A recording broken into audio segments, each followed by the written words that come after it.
Εδώ τώρα ας πούμε δεν πρέπει να μπούμε 98-50. Εννοείται Εδώ πως το πρέπει. Εννοείται πως πρέπει.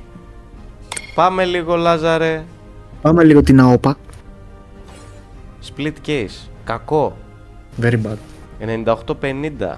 Πλήρωσε κάτι καλό. Σε παρακαλώ. Όπαρε. Τι τράβηξε ο δικός μου. Ο δικός μου τράβηξε με 300 κάτι. Και coin. Λοιπόν, μαλάκα έσπασε. Τα γάτια. Όχι ρε μαλάκα. Μια χαρά. Μια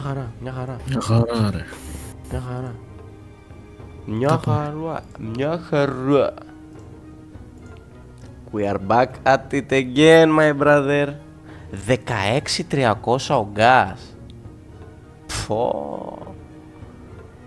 Βάλε να κάνουμε και λίγο spectate να δούμε λίγο. Μαλάκα, crazy mode είναι. Δηλαδή ό,τι τραβήξει τα περισσότερα κερδίζουν αυτοί με τα λιγότερα. Yes, repent. Okay, bro, my bad.